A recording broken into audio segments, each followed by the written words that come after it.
L'Église catholique fait mémoire de saint Vivien et ses compagnons. Vivien fait partie du groupe des 40 martyrs de Sébaste, dans la Turquie actuelle.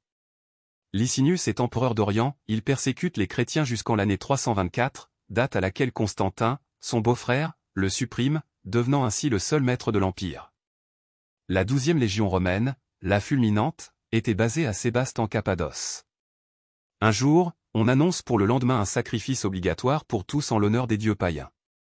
Parmi ces militaires, 40 chrétiens déclarent qu'il n'est pas question pour eux d'y prendre part. On décida de les attacher, tout nus, sur un lac gelé. Tout près d'eux, des bains d'eau chaude étaient disposés pour ceux qui changeraient d'avis. Parmi les 40, il n'y eut qu'une seule défection, aussitôt, l'un des gardes païens remplace le chrétien défaillant. Le matin arrivé, ceux qui n'avaient pas succombé au froid furent abattus à coups de barre de fer. Les 40 noms des martyrs de Sébaste nous sont connus, en tête Vivien, vivant selon le sens en latin Vivus, avec ses compagnons comme Claude, Nicolas, Élie, Cyril, Méliton, Théophile. Le martyre de ces chrétiens soldats eut lieu en 320 à Sébaste, actuellement Silva, sur la route qui conduit de Césarée en Cappadoce à Trébizonde. Leur culte est resté très populaire dans les églises de l'orthodoxie au Proche-Orient. Il existe un autre saint Vivien qui vécut en France au Ve siècle.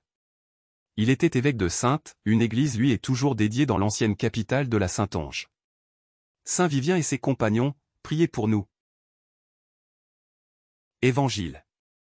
Chaque fois que vous l'avez fait à l'un de ces plus petits de mes frères, c'est à moi que vous l'avez fait. Louange à toi, Seigneur. Roi d'éternelle gloire. Voici maintenant le moment favorable. Voici maintenant le jour du salut. Louange à toi, Seigneur. Roi d'éternelle gloire. Évangile de Jésus-Christ selon saint Matthieu. En ce temps-là, Jésus disait à ses disciples: quand le Fils de l'homme viendra dans sa gloire, et tous les anges avec lui, alors il siégera sur son trône de gloire.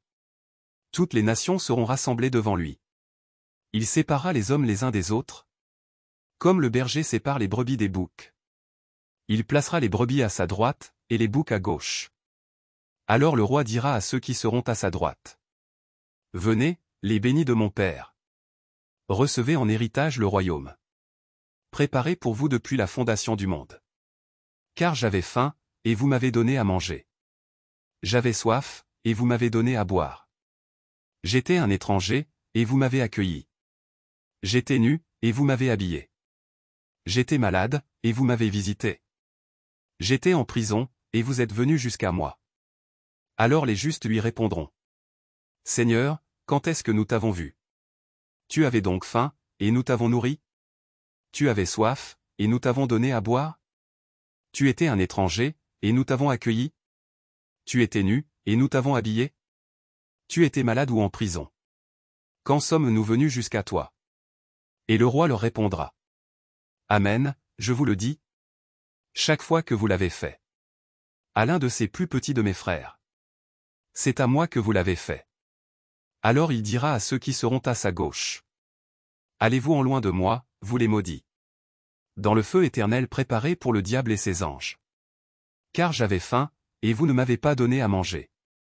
J'avais soif, et vous ne m'avez pas donné à boire. J'étais un étranger, et vous ne m'avez pas accueilli. J'étais nu, et vous ne m'avez pas habillé. J'étais malade et en prison, et vous ne m'avez pas visité.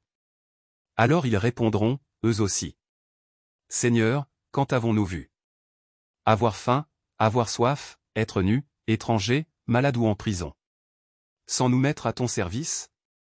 Il leur répondra: Amen, je vous le dis, chaque fois que vous ne l'avez pas fait à l'un de ces plus petits, c'est à moi que vous ne l'avez pas fait. Et ils s'en iront, ceux-ci au châtiment éternel, et les justes, à la vie éternelle. Acclamons la parole de Dieu. Louange à toi Seigneur Jésus.